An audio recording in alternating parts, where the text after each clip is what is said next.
much for coming here. It looks like we're live and direct, and we will get with it. My name is Brian Zellup. I'm from the University of Illinois at Urbana-Champaign. Thanks. At the Graduate School of Library and Information Science. It's a pleasure to be a part of eChicago. This is the 6th year for the conference, and there's been a lot of good discussion so far throughout the event. One piece of information that's unfortunate, and that is Jasiri X, his whole family came down with some health issues just before. Some strep throat went around very strongly in his family. He's been traveling a lot. I'm sure folks have heard of some of the videos he's done on Trayvon Martin, etc. Because of this activity, he's really been flying around a lot lately. He hasn't been sleeping in the same night, in the same bed 2 nights in a row in the last few weeks. So sort of a condition for hotness, but also the sickness. So we want to, if he's out there watching, we want to say peace and hope you feel better soon, and Godspeed to your family. So welcome to eChicago and the Hip Hop panel. Chicago Hip Hop, the Digital Hustle, and Social Justice. In our language, where we come from, in our lab called Community Informatics, the digital hustle sort of translates to a concept that we have called cyberpower, social cyberpower, and that is people using digital tools to advance their interests. And not only do we have a digital hustler right here in the form of Psalm 1, but we also have mucho digital hustlers on the panel as well as in the audience. So it's a pleasure to have everybody. For the sake of streaming, Psalm, why don't you sit like right here? All right. Hi everybody, sorry I'm late. No, right on time. All right, cool. Just like to introduce our panelists this afternoon to get everyone acquainted. On y'all's far right, this is Babyface Monster, who is very important to the citywide scene that is Chicago hip hop. This gentleman runs a very important website called shybangers.com, and it's a citywide a blog that profiles artists all around the city. We're also honored to be in the audience with another Chicago hip hop blogger, Shy City Hip Hop. So we're really representing on that front. Babyface Monster, he's also an artist. And in addition to running the blog and the radio show that's on the website, has a hefty discography underneath his belt as well. And you can catch all that at his blog, shybangers.com. New LP is called Cadillac Broham Joints. A song called Smile with a new video that's been getting a lot of love all around the blogosphere, which is really grounded in, the topic of smile is really grounded in everyday life experience from a no-nonsense kind of standpoint, not the extra bling seriousness and taking up some serious issues. So I advise everyone to check that out, shybangers.com. Next to him in the middle, we have Brother Mike. Brother Mike represents citywide organization called U Media and the Digital Youth Network. And if anyone was here, maybe you caught the U Media panel yesterday at eChicago.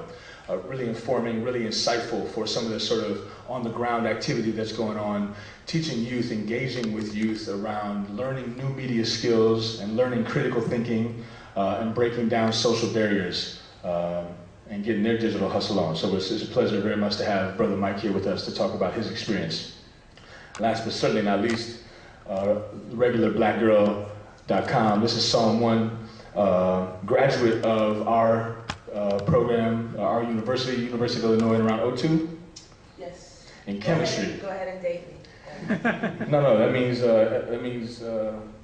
leadership is what that means. There you go. But no, in chemistry, which is really interesting, right? So her first album on Rhyme Sayers Entertainment, which is an independent hip hop label based out of Minneapolis, was called Biochemistry. No, actually, I have to correct you. Please. That was my first album, but it did not come out on Rhyme Sayers. It didn't? My first commercial. I see. Came out on Rhyme Sayers. Okay, so Biochemistry 2 was the Rhyme Sayers. No, the Rhyme Sayers release was called The Death of Frequent Flyer. Biochemistry 2 was put out by a Chicago-based label called Birthright Records. Okay. Yeah. Birthright Records. Yeah. I'm gonna have to add that. One of the things that we'll talk a little bit about is this notion of hip-hop scholarship. We got some books here just sort of representing some of the flow of people who have been writing words and thinking about hip-hop. So obviously the cultural production, the cultural performance that is hip-hop, but there's a lot more that goes on around it. And here's a selection of some books, people thinking about and documenting hip hop. And I just wanted to give a few shout outs to some of the activities that's been going on around the country in the last year, really, in the last few months. Our panel here is sort of a part of a discussion that we're not alone with. So there have been other conferences that have just happened and are about to happen. So for example, Houston put up a Houston Hip Hop Conference. And that's just about to happen. OSU has put on a conference called Hip Hop Literacies Conference. That's coming up shortly too. There's also been another one, annual thing, that was the fifth annual Rock the School Bells. Rock the School Bells. And this is real interesting right here. University of Wisconsin at Madison. This is an institute for a week long, which some folks might be interested in registering hip-hop education.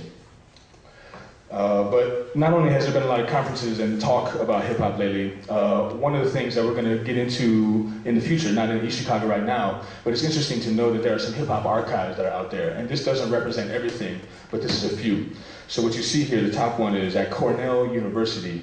They have the Cornell Hip-Hop Collection, and it includes the personal archives of a lot of very important photographers who were on the scene in different places at key moments in the history. Charlie Ahern, who produced a movie called Wild Style, right? He has deposited his archives in an archive based in the university before. Very interesting in Houston, and this is interesting for the Chicago experience. So Houston has in the Houston University of Texas at Houston Library, they have a DJ Screw archive in the library, which is off the chain. But it's very interesting. In other words, the things that we have and the things that we do on the ground and in the subculture, not in the mainstream, very much have value outside of the time that created them, the ephemeral moment maybe that it came from. There's a lot of value to it, so there's a lot of reason to be keeping and maintaining and keeping our archives, right? So it's why blogs like Shy Bangers and Shy City Hip Hop are very important, because it's keeping the records of our community and our cultural producing communities, and especially coming from low-income, marginalized communities, it's tough to keep the archives. So here we are in a place that keeps archives, and they got a lot of money. So it's important for efforts on the ground to also be documenting what goes on, to make up for our lack of money. Then also at Harvard, they have something called the Hip Hop Archive down there, and all that stuff is very searchable. You can find out. Did you have anything for here? Oh, no. Okay, perfect.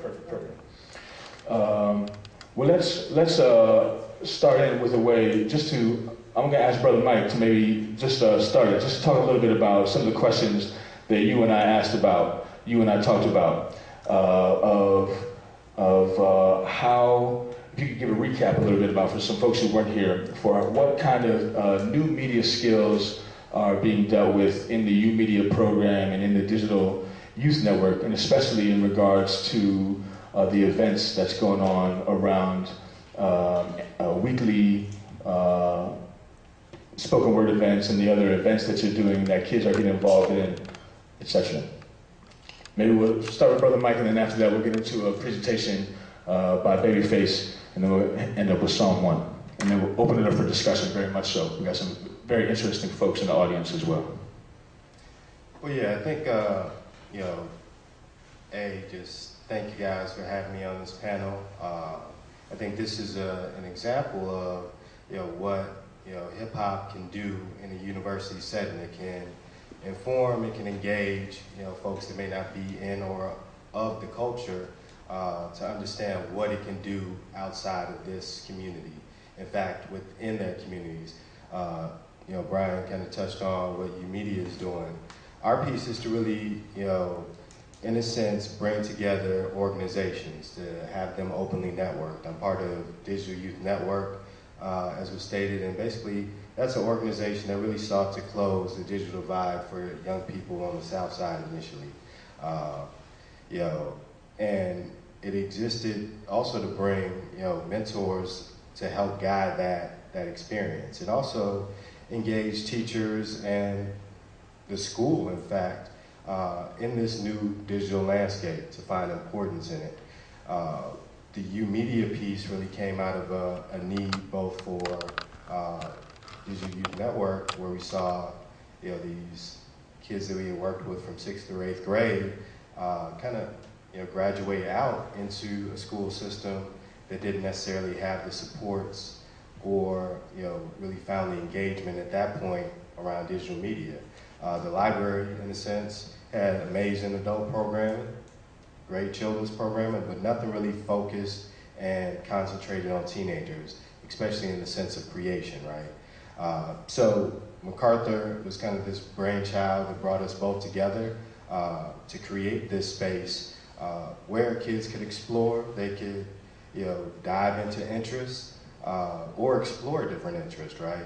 But also, at the core, really turn the library from a space of just consumption of media to a place where we can create media and critical media at that, to use it as a center of knowledge that can push out key core critical ideas that I think inherently exist in books but can exist beyond books, right? It's a new type of learning space. And hip hop, AU Media is a core of that. I mean, the culture itself, I think its fundamental principles of, informing, engaging, and, resourcing or remixing how tools are used.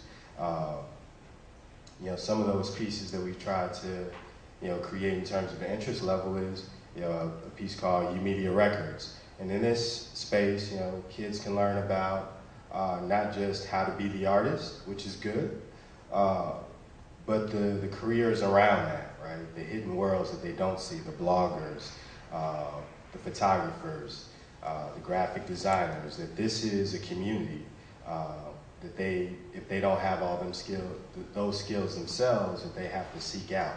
And the library offers a free space where they can explore those tools, take free workshops or projects, and I say workshops to really develop skills in various tools or technology, but also engage in projects like U Media Records, where they can actually go through some experience learning and showcase that work to the community.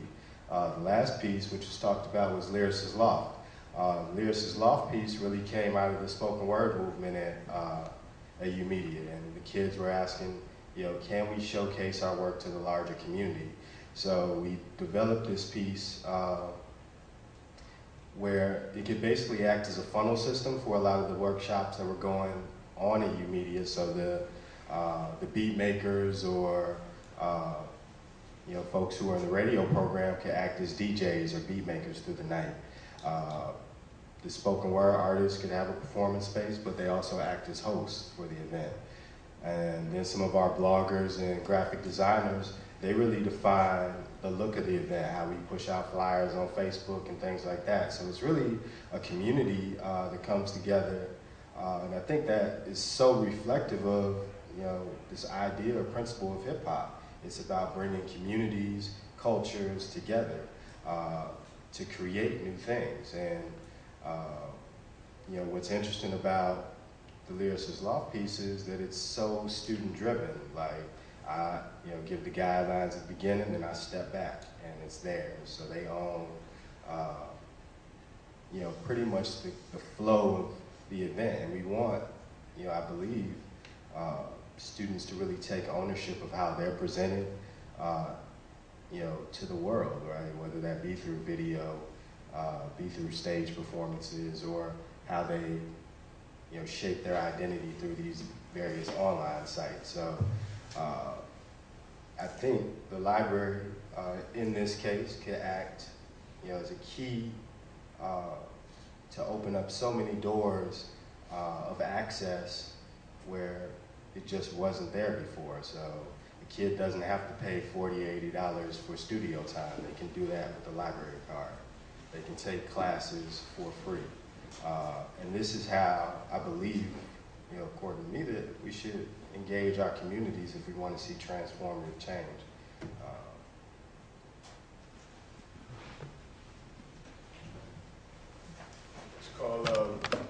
Babyface up to the mic. I'm gonna get his PowerPoint ready. There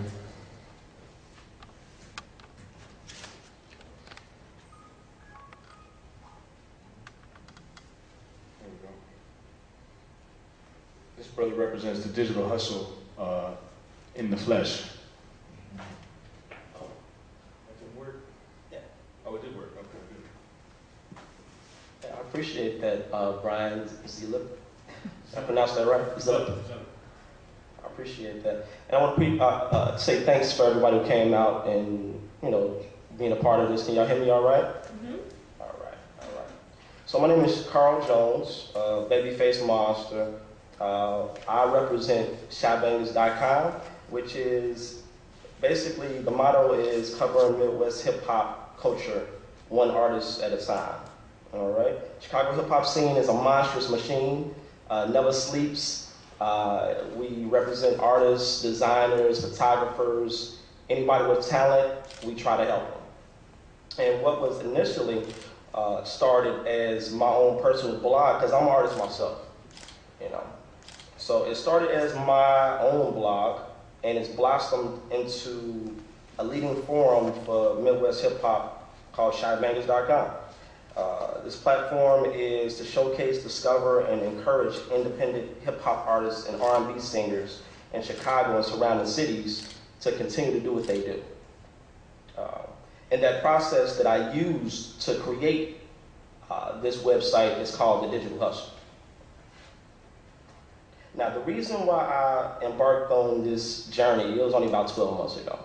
It's a short period of time, and I've done so much since that time, since I started. The reason why I got into this is because I've been a hip hop artist for over 10 years, and I've shined artistically, but in the business world, I've been a failure.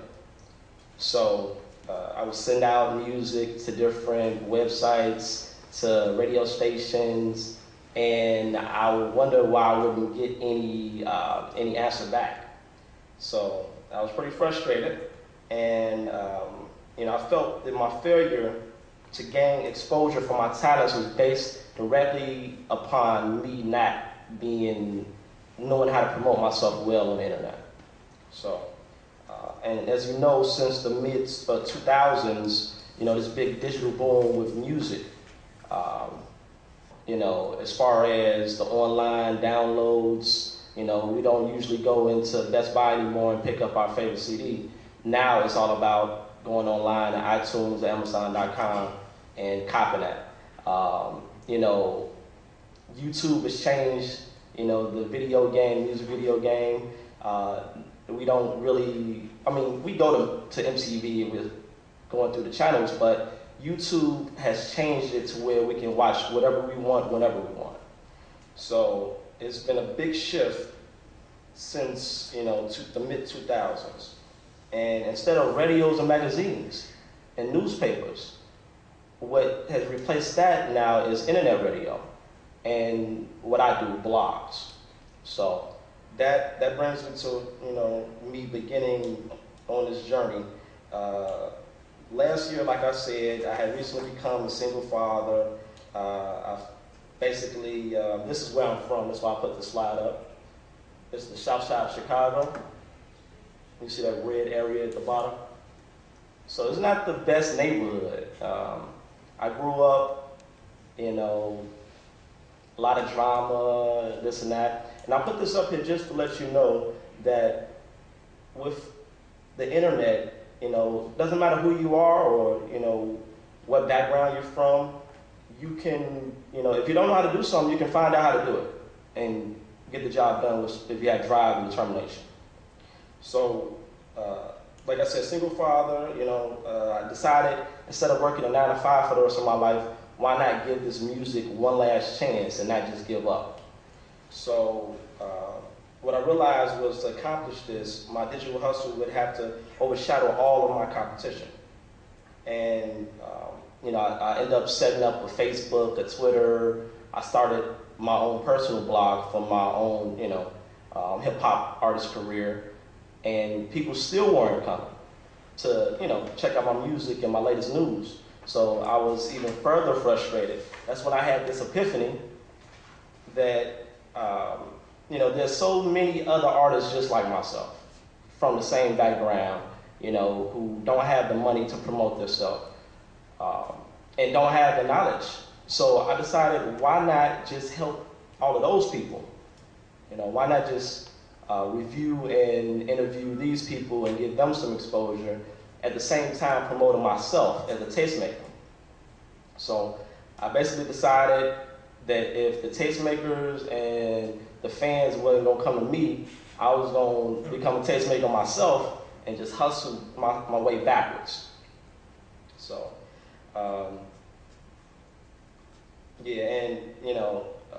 to do this, I had to make sure it was done right. So I dived into every free social network and ebook I can find. I read, things like 20 things you need to know about music, marketing your music, killer internet marketing. I subscribed to a lot of different hip hop websites and music websites like indiehiphop.net, thefutureofmusicbiz.com, things like that, and just basically use those as tools to figure out how I was going to do this. Then Google was my main ally in becoming tech savvy. Anybody can become an expert overnight just by searching in the right keywords. I would search things like how to this, how to that, how to everything, how to create a blog, how to design a blog, how to make tags, how to promote my blog, how to make money off my blog, how to embed, how to everything. So that's really how I learned this in a short amount of time, is basically teaching myself, and after a while I became an expert just based upon doing it over and over and over again. And initially, I would go, how I got traffic to the site is I would go to other websites just like mine, just like Fake Shore Drive or GoWhere or ShotCityHipHop.net, and I would look at the artists they had, because I didn't know anybody. So why would they come and want me to review or interview them? So I would seek them out. I would go on like ShotHipHop.net, and I would copy and paste that into Google. I would search that name, search the Twitter, Facebook, get the email, build an email database, and I would solicit artists on Facebook. Hey, I have a new blog. Let them know what I have going on, and just basically get them to submit some music to me. And at the same time, I would hit the streets and go to different hotspots in the community, like Subterranean, Beauty Bar, anywhere where I know where there's a showcase going on with hip hop. I would pass out flyers that I designed and have people to come and submit music. And then, everybody really caught on to it. They liked the idea of having a blog that was really for them. And so they brought all their fans with them. So the result is just 12 months later, shopbangers.com. It has evolved. I'm not even using this slide, am I? Yeah. This is my first time doing this presentation, y'all. There we go. See, that's when I was talking about how to this, how to that. I'm pretty sure, how many people in this room use this every day? Of course. Yeah.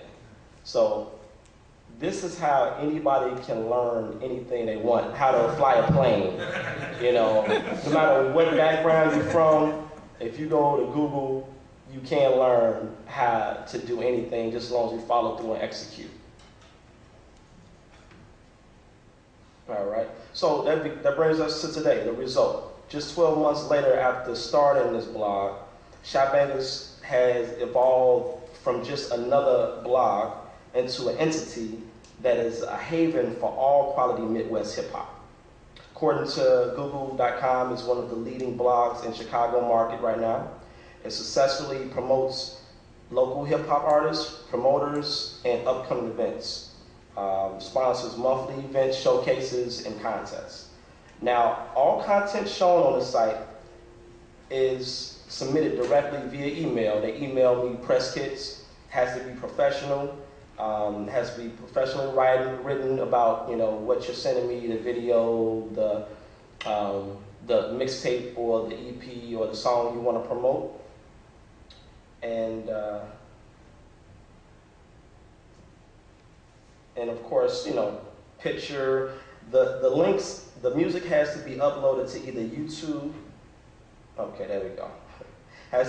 The music has to be pre-uploaded to either Hookshare, we got up top, YouTube, Bandcamp, or either SoundCloud, so that I can easily grab the code and embed it onto my site. Now, what happens after I listen to the music and it's dope. You know, I like the music. You know, I think it's worthy of getting on shopbangers.com and me promoting it.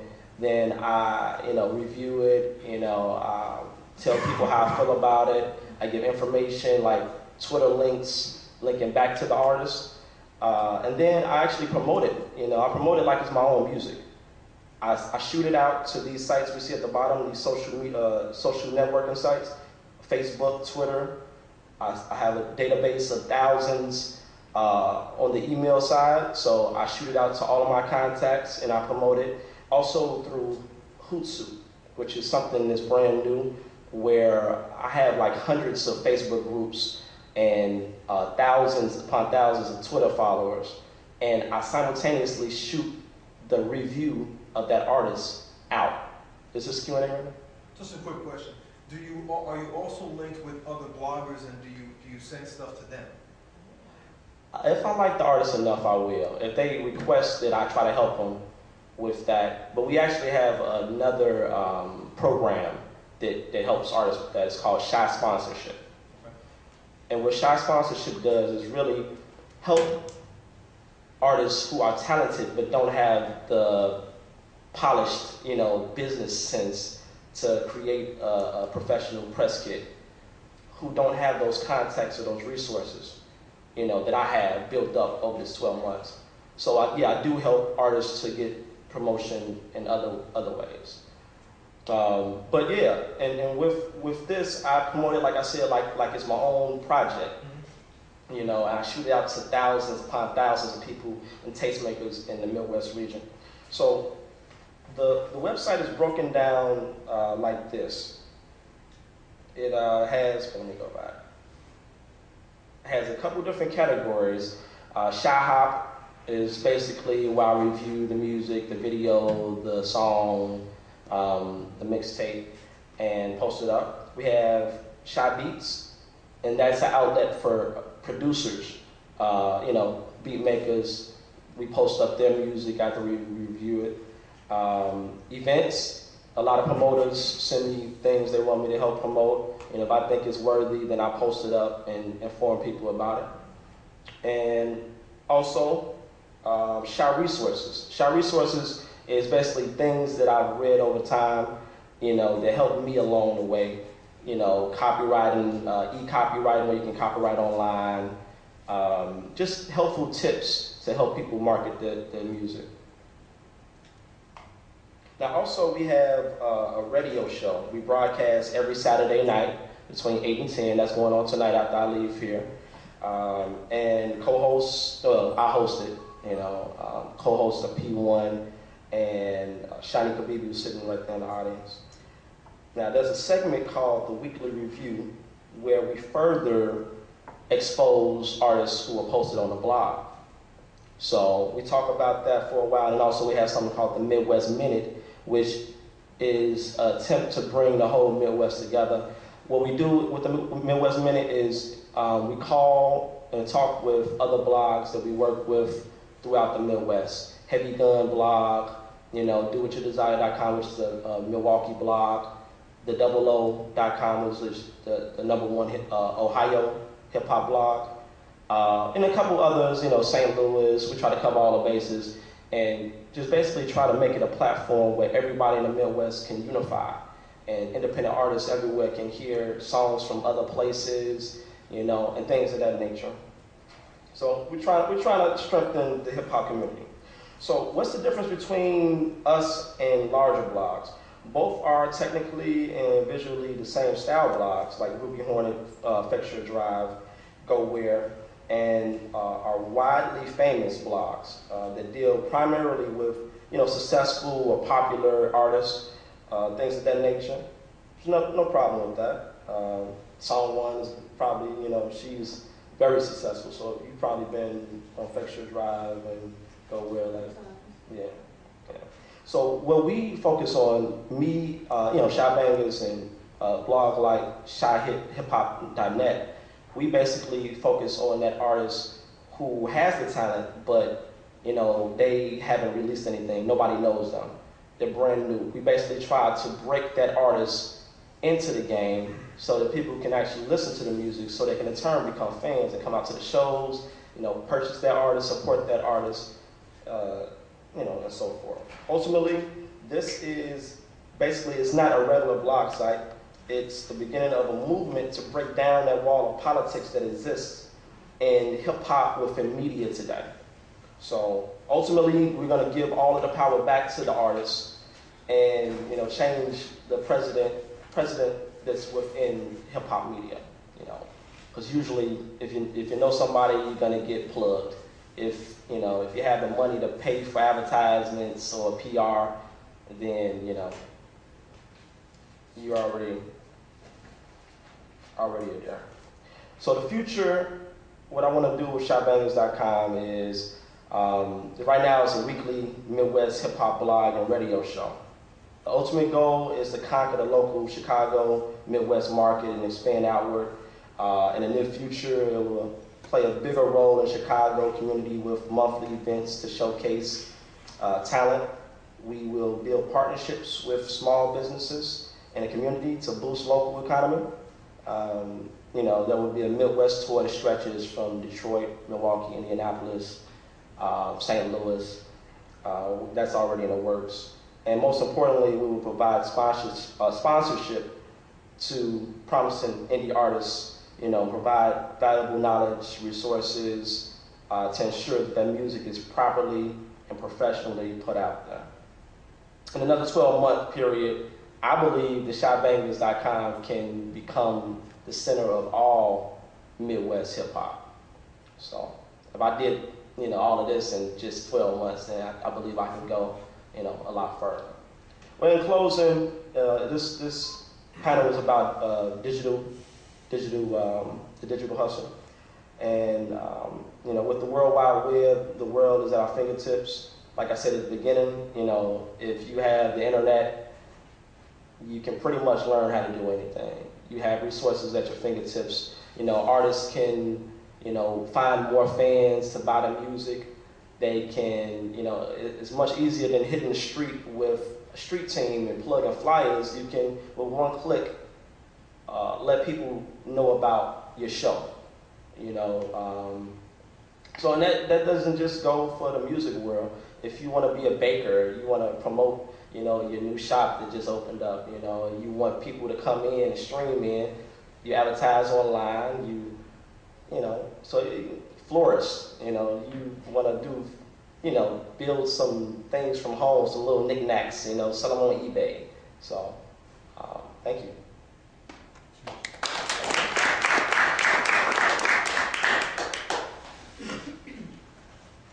All right, now we're going to call up to the mic. Call up or? Call up to the mic. Call to the mic at least. Yeah, Song One, Real Talk Tuesday. I'm sure folks in the audience know about that. One of the things I'm sort of been learning my Twitter game from this woman right here. So I can't wait to hear about it. I'm going to get y'all some water too real quick, so stay tuned. Hi everybody, how you doing? My name is Song One, but I was born Crystal Bowen. I was born in Rogers Park, grew up in Inglewood, and went to Whitney Young, then went to U of I down in Champaign, graduated in 2002 with a degree in chemistry, and then I came back here and became a rapper. I don't quite know how that happened, but I was rapping. I've been rapping since high school, kind of on the low, and when I got to college, I had a double E electrical engineering student who just really liked to record. He was like a huge nerd, So he would ask me to come and record, and that's where I recorded most of the material for my first actual albums. I didn't know I was recording albums back then. I thought I was just getting some space from chemistry, you know what I mean? It was kind of like the yin and the yang of that, and it helped keep me sane. But when I graduated, I actually came back here, and I was a part of a crew called Nacrobats. Big up to Paisley Adams and all the Nacrobats. It was like one of the biggest crews Chicago ever had, and it was it started in the early 90s and went for a long time. And at one point, there was about at least 1,000 kids in the city talking about they were Nacrobats. I mean, it was a huge movement, and I was really lucky to be a part of it as it was ending, because we were getting more national attention. At this point, I decided to pursue music full time when I got approached by Hieroglyphics out in the Bay, and I got approached by Rhyme Sayers out in Minneapolis, and I decided to just pursue music full time, and I've been pretty successful at it. I would imagine. I mean, I'm not mainstream in any sense, but I've definitely been able to maintain my status, or whatever you want to call it, in the game. But I've mostly been able to do that through the internet in the past couple of years. After touring for about 3 years with some very cool groups like Brother Ali and Gym Class Heroes and Dell, and just a lot of great opportunities came my way, I had to stop, because I went right from college to a crazy rap life. I mean, I was a chemist for about 2 years in Chicago Heights, but during that entire time I was moonlighting as a rapper. So I don't really remember that time. So I went right into that life, and after touring for a while, I just kind of had to stop, and I went to the Bay to find myself, because that's what most would-be hippies do. They go to California and they go walk around barefoot and stuff, and that's what I did. I did that for about 2 years, but while I was out there, I started to build up my work mentoring kids and stuff. So that, I don't want to get too far ahead of my speech or whatever, but that was a budding sort of road for me that I still benefit from, and I still volunteer with to this day. But after I came back from I decided to move back from the Bay because I found myself. It was cool. And I decided to come back home and work on music again. But when I came home, I realized that the game had changed. I signed my deal in '06. It's a standard hip-hop deal, but it's really good, which allows me to do side projects and things on my own without my label, Rhyme Sayers, getting involved and all that stuff. They help me out with stuff that they don't put out. But, you know, as labels, they don't really need to help artists do their side projects. That's why they're called side projects.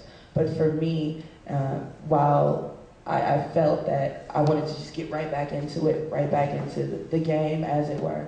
But the whole dynamic of the music industry had changed at that point. It was only 2 years after I'd signed, but I found that there were all these new faces, and the internet was playing such a huge part in people's careers, whereas you could know someone's music and know someone a whole bunch and not ever see them in person, or even really have them on television, or have them on the radio, or have them even in magazines. They could be a huge presence just solely on the internet, and I thought that was fascinating, and at the same time very, very scary. But when I got home, I realized that, just like Babyface Monster said, I really, really agree with, if you have a little bit of drive and a few tools, you can really make a huge impact on your career if you do have that drive, because that's really what you have to do. You have to be driven and have to navigate this whole world where everything is kind of new, and the old way of doing stuff is it's looked down upon.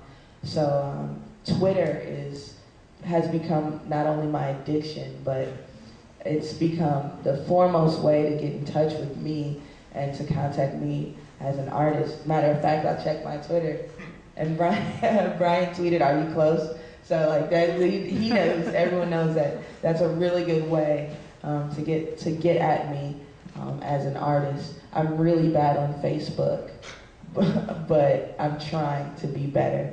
But these tools, these social networking applications are hugely influential, at least right now, to an artist like myself, who I've gotten a lot of great opportunities without the help of my label, without the help of any huge entity, and without a huge major cosign. I've been able to do that with the help of my small knit team of friends that I've known for years, and just waking up every morning and getting on the internet, not only trying to be entertained or even entertaining, but learning and interacting with the people that are like-minded.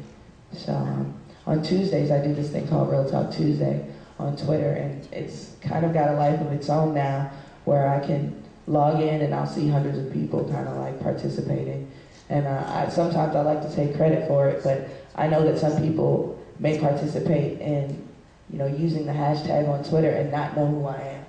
I actually had to it was kind of bugged out, because I realized that through the internet, sometimes people can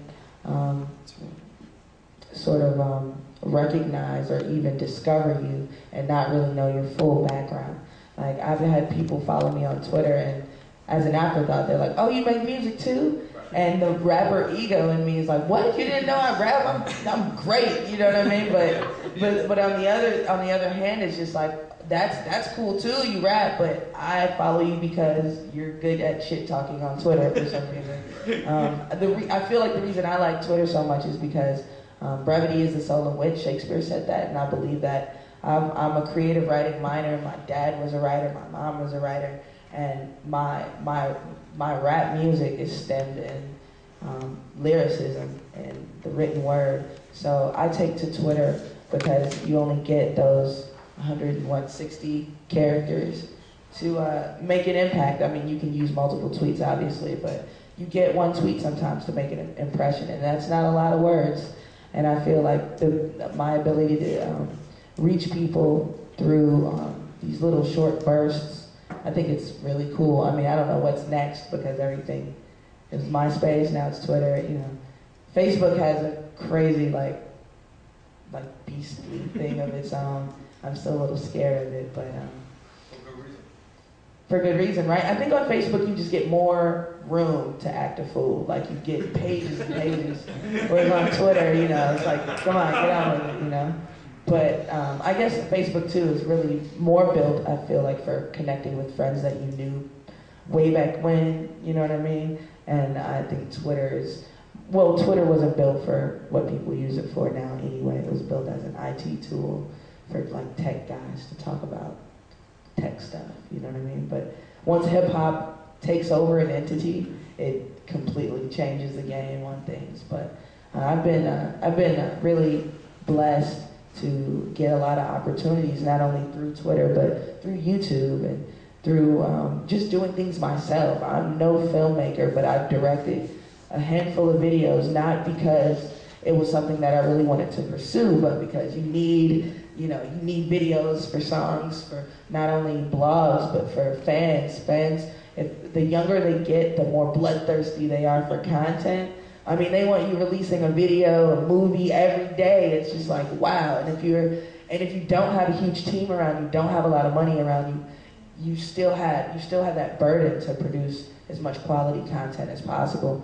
Now, it's crazy because if you're a hugely popular artist, say Wiz Khalifa, they can take iPhone movies of them taking dumps in the morning, and it'll get like 1 million views. But someone like me, or someone like Babyface Monster, or someone like Brother Mike, who wants to get stuff out there to the masses, you have to work that much harder and know the angles. Because I appreciate Shy City Hip Hop, and I appreciate Shy Bangers for posting up my stuff. I keep track of the blogs and the people that retweet my stuff, that reblog my stuff, that post my stuff, because for the most part I'm sending out personal emails to these blogs and to these bloggers, because I started with a manager, but now I manage myself, and I teach other people how to do that as well.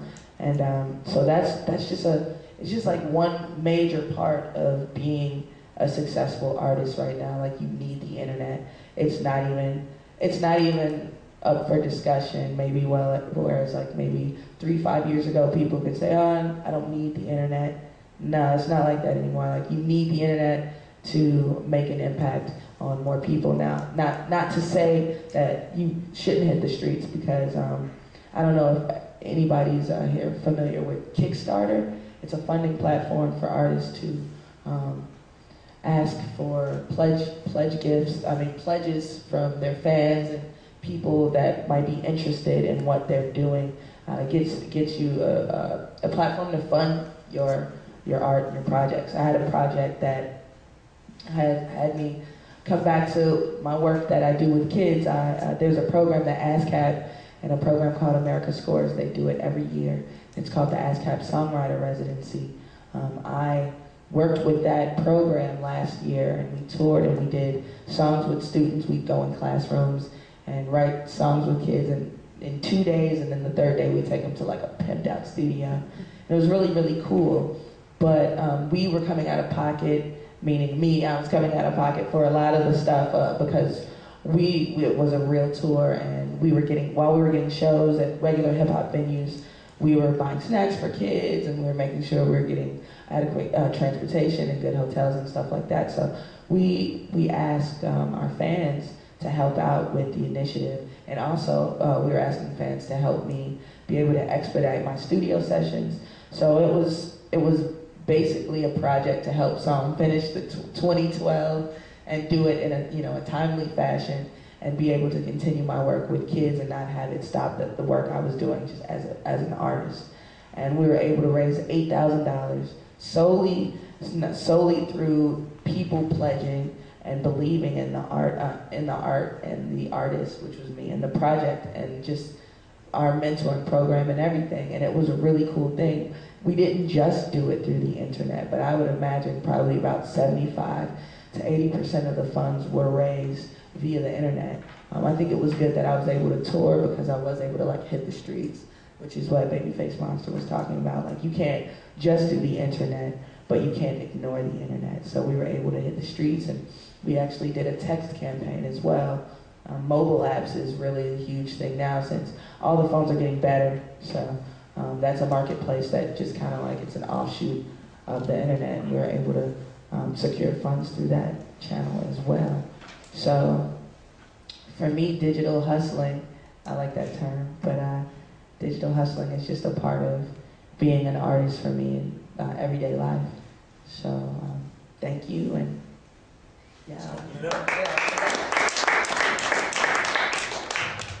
So part of eChicago is very important is the conversation. So we don't want to open the mic up, open the floor up for anyone who may wish to speak. And it's being streamed. There's some folks checking in online, checking in from the live stream. So we'll take the microphone and bring it off to anybody if they want to ask a question.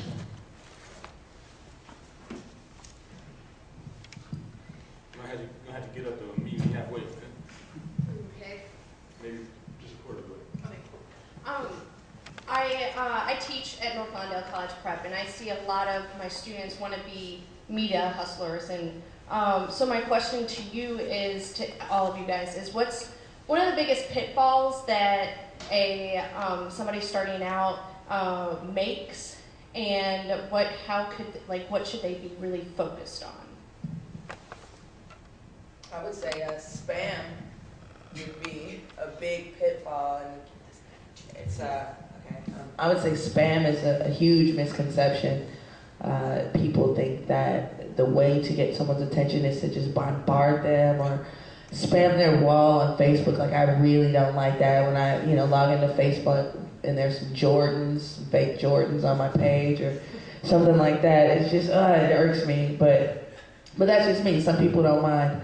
I would think that sometimes people think overdoing it, oversaturation is the way to go. But I think finding exactly what you want to do and doing that behind the scenes work, maybe going to a blog that is part of their interest and registering for the forum. I mean, it's not as fun, but you can really get a lot of insight from like-minded people just by logging in and maybe asking questions on a forum or something like that. I think, for the teens that may come to U Media is really understand an audience. A lot of times they just want to reflect what they see. So, you know, they might be freshmen in high school and they're shooting up the whole block. It's like, that's not necessarily you. But because it's what they see and what's successful, apparently, they're going to reflect that, right? So it's really having them have a critical breakdown of, you know, who they really are in terms of media creation. And I think, like Babyface said, like, this idea of, you know, really learning, using the net as a learning tool to discover, like, how you should blog or other alternative ways. Because as big as Wiz Khalifa is, you know, he was one of those guys that started on the net. You know, you look at a lot of, like, one of the great examples for me of that is creative control. Like, you know, the name itself, that we're going to take creative control back of our art and how we present ourselves, and that is going to influence mainstream culture versus mainstream culture influencing the kind of bottom up, if you will.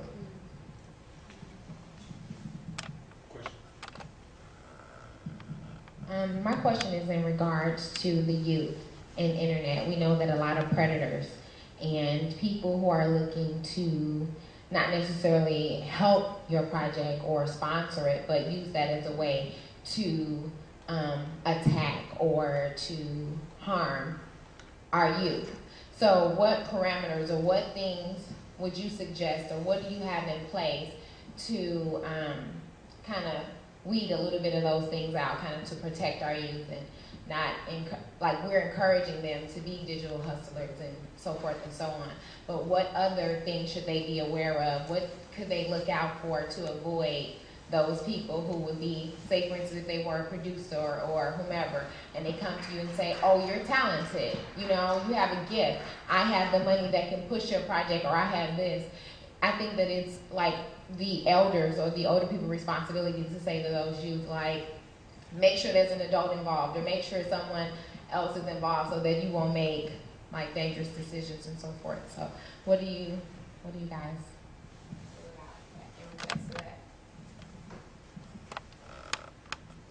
Well, I do a lot of mentoring, and I do have a teaching background, so I definitely believe for most kids it starts in the home. And, you know, I even ask some of my students, does your mom or your dad let you go on YouTube? And if they do, you know, then that's a whole other discussion. But, you know, if a kid is going to just be out there on the internet with not much supervision, which, I mean, let's face it, most kids are, no matter what, you'll figure out a way. I figured out a way to get my tapes, you know, my NWA tapes in the house. My mom wasn't really trying to hear it, but I figured out a way to hear it. So I think just like that, kids are going to be on the internet and they're going to figure out how to be exposed to these things. But it just like you said, having an adult involved, if they're actually trying to go out there and become a digital hustler, not to click on any shady links, not to give anybody your social security or your debit card number or even your driver's license number or anything like that. You know, don't tell your kids not to give away any of that pertinent personal information over the internet. You want to teach them about. I always tell my kids, you want to be famous, but at what cost? You can be famous on the internet for a variety of terrible things, you know what I mean? So you just have to, like it was brought up before, know who your audience is, know what you really want, because everyone has the dream, but not a lot of people have the actual drive and passion behind it. So, just to tell our youth to, know that it's an uphill battle as far as being an artist and a digital hustler, being out here on the internet and trying to make something of that surfing, if you will. So yeah, not to give away too much personal information, and just be aware that there are people out there that's looking to swindle you for the most part. Time for a couple questions. Right, I've had my hand for a while. Oh, you're right. Peace. What's up, y'all? I appreciate all of y'all presentations. I appreciate this community that that y'all have been a part of for a long time. I'm new to Chicago. My name is Professor D.US. I'm also an MC. I've toured all over the world. I do radical hip hop. But this panel, it's been great. But what we didn't spend our time on today, and what I hope that we are going to focus on, the title of the panel is right exactly: Chicago hip hop, the digital hustle, and social justice. We talked a lot about the first two, not so much about social justice. So I want to say a couple. I'll try and be real quick because we do want to hear other people in the room as well.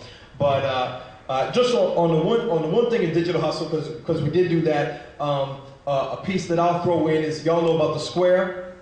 You know what that is, right? Yeah, exactly. Credit card reader, exactly. So that's another thing for on the street, as well as connecting how you hustle on the street, connect with how you hustle on the net. Because a lot of times, as an artist, you'll be out selling your CDs. People are like, oh, I get one, but I don't carry cash. That's different than 5 years ago, right? People ain't carrying cash, so you have that. Okay, that's my one thing on that. For the brother, Babyface Monster, when you were talking about just near the end. You're talking about, where you want to go, and you sort of gave a bit of a mission statement for your blog. And I wonder, I don't get the impression, I could be wrong, but I don't get the impression that you've registered as a nonprofit. But if your idea really is to distinguish yourself from those, what you call mainstream blogs that are focusing on major artists, the reason they do that, of course, is because that's where the money's at. If your goal really is something different, to diversify, to democratize, to do something like that, then a good look would be to register as a nonprofit. And that doesn't mean that you can't give yourself a salary, but it means that you're not motivated by the salary. It means that you're motivated by whatever your mission statement is. And then in terms of Slum One, when you're talking about the dangers of Facebook, what we didn't really get to is the fact that of the corporate control. Right? And the fact that on the one hand, it's like, oh, wow, the internet is so open and YouTube is so open, we can all get involved. But what we're doing is we're putting all our content up there for major transnational corporations to profit off of it, right? So a serious question is there a way to subvert that? Is there a way to change that dynamic? When I was in Cuba in the year 2000, and I met with Fidel Castro, and I talked to him about revolution, and he was saying, okay, y'all in Canada, in the US, of course, you can't perform the revolution the way we did. Y'all are in the information age. You need to take advantage of, we took advantage of a window, right? There was a space where the Cuban Revolution could have been forged the way it was through violent struggle. That's not the situation that we're in. We don't have, even if we wanted to do it that way, we don't have the option because of the way technology has gone. So now we have this window, and it's only a window. It will close. Our enemies are trying to close it. This window where we have access to get information and to give information. But that's not just, oh, you can learn anything and it's going to be like that forever. That's a situation that we need to take strategic advantage of now before they lock it down. That's what I want to say. I think there has been a little bit of a talk about social justice. Maybe not so much in some words just like that, right? But when she's talking about, because there's a whole lot, really. So when you're talking about, when Babyface is talking about hooking up the city and hooking up the whole region and breaking down a lot of barriers that are out there, there's a little bit of social justice that's in that. It's coming through in a market sort of way, but that's a brother, on the rise in that regard. So anyway, we've got another question here. Shot City Hip Hop. Hey, just real quick, just want to touch on that because I think it's important to touch on the social, specifically touch on the social justice aspect. I think hip hop in its core, like many art forms, has a social justice aspect to it. I mean, and it's often co-opted and coverted by corporations. But we have to take our role in taking responsibility of how we buy into some of these corporations, right? Facebook can be used for good or it can be used to co-opt, right? But and we've seen this throughout history. I mean, you look at some turning points, like in film. For African Americans, it was Sweetback's Badass Song, right? it said, that we can produce film, that folks will come out to see it, that it can, be directed, scored, by one person, basically.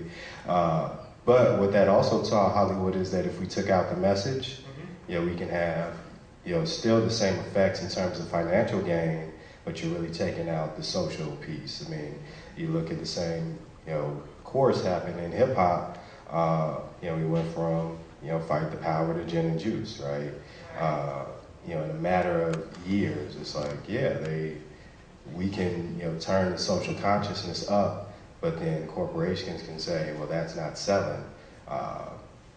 And that might not be a core truth, right? It's not selling, to who it needs to be sold to, right? And then lastly, I think, looking at the digital age, it's really about, I think the power of the digital age to facilitate some of this social awareness is that it's openly networked, that, again, if you want to learn about, any movement, basically, from the Cuban Revolution to the revolutions happening all over the world now, it's at the click of a button, right? Now it's for mentors and adults, hopefully, to kind of help students disseminate that information to figure out where truth really lies, to create a new social consciousness either through the news they put out or the music that they create, and that meets kind of in the center point, right?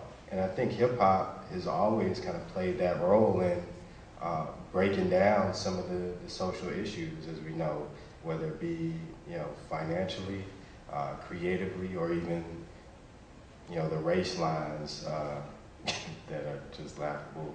But in terms of hip hop, they kind of disappear, right? It doesn't matter if you're white or Asian, it matters if you have a skill, right? And what you're bringing to the table. And I think that's the key social justice aspect, that if we can continue to foster and facilitate that, it can make the shifts of awareness and new creativity and new avenues that we want to see. Kurt, you got a question? Yeah, in the age where it's all, Twitter, YouTube, and they fans grow that way, and big labels see these things as being independent artists, what would be your advice to artists who get approached by these big labels because of their YouTube and Twitter views? What would be your advice to them so they won't get robbed by these big labels? Lawyer up. If you're being approached by a huge label, or even a label that you know could probably do something bigger for you than you've ever been able to do for yourself, of course, lawyering up would be a very, very good idea. But also know your worth. They're approaching you for a reason. They don't approach everybody. So if your views are up there, and your fans and likes are up there, you've done something extraordinary on your own, because a lot of artists on their own can't do things like that. So your grind has shown a bigger entity that you would be a good worker for them. You'd be a good investment for them.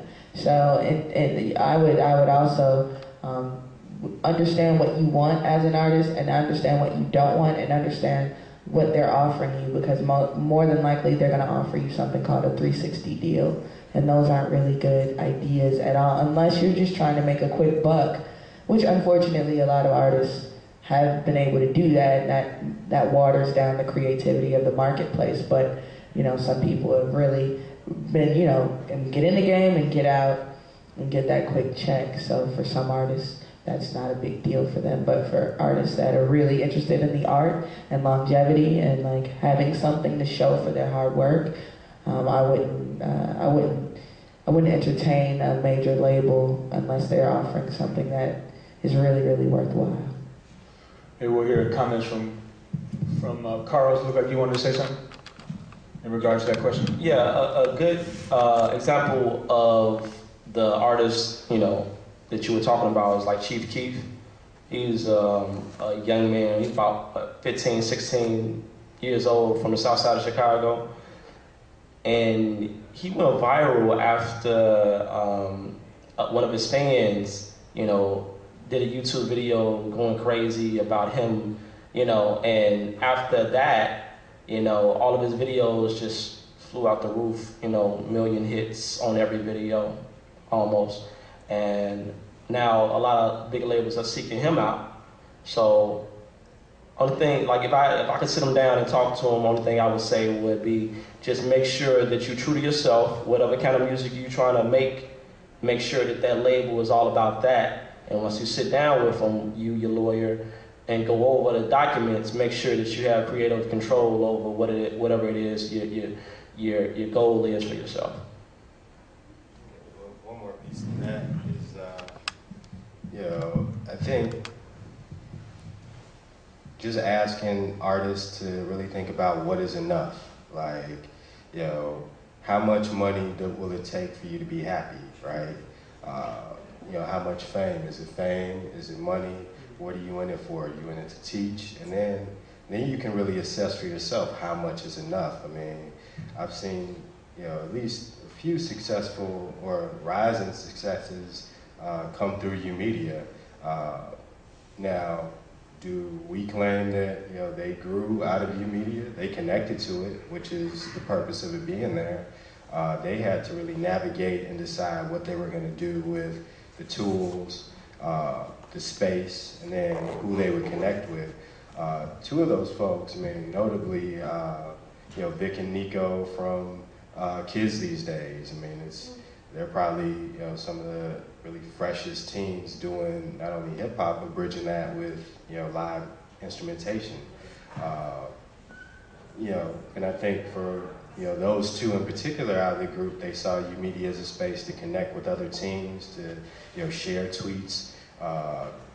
You know, they would connect with beat makers and things like that, using it as kind of a community resource space, right? And then Chance, He's a eMedia? Yeah, he, you know, when we first opened eMedia, he was one of the first kids I kind of noticed. Him and this guy, they had a group called Instrumentality,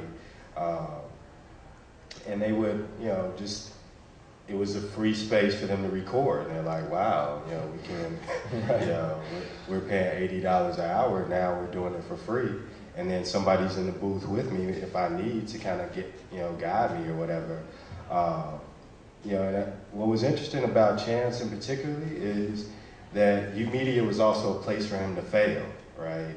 So at the open mic, he would do this one song over and over again, and every week he would just forget it in the middle. He'd like, Chance, what is the problem, brother? Like, but, you know, one of the librarians said, you know, the floors are made of rubber here because students can, you know, fall and bounce right back up, and they'll support each other. And I think that's the key and critical movement that, you know, I hope comes out of, you know, pieces like this, or, you know, what students are doing on the ground. Because if we can support each other, I mean, I love the idea that, you know, Babyface is connecting the Midwest. I mean, I think it's, you know, it's an interesting piece just to look through the lens of Chicago, but to say out of the Midwest, you know, there's a renaissance going on, and we have to name it and claim it. And there's leaders of that renaissance. Psalm 1, I mean, it's interesting, that Chance story, there was a contest at the library, and it was a citywide contest to talk about Chicago. They came in second, you know, to Psalm 1, and it was like, wow, you know, these kids are, you know, really pushing on a high level. I thought he was gonna win though, because his song was real. I was like, there's this kid, his song is real in depth. I don't know. That was cool. That's cool that connection is there. Yeah. That was at the libraries, right? Yeah, the Chicago Public Library had this this contest, and it was to make a song and a video about your city, and yeah, it was cool. It was cool. Yeah, good. That's a good note. That's a good note to end on. Just want to do a plug. We're doing a research project at the library school, coming up with indexing all the links that deal with Chicago hip hop, from venues to artists to history to the future to ideas. So stay on the lookout like that. We want to promote everybody, meeting everybody and networking, passing cards back and forth, saying hello, getting email addresses down. We're just coming to a close of this session. The final summation session for the conference is about to happen in 10 minutes in this next room up here, so we want to invite everybody to come through that and say thanks very much to our panelists and the audience today. I'm just going to make a plug for the conference. thought needs to be in the conference. You know, so if somebody were to fade instead of coming to the session, I know that everybody ain't together. I hope y'all feel me on that. We need you in the conference. We don't just need to talk about you. We need you to speak in a context that's not just your context, but it's our context. So I'm looking for you. Next door in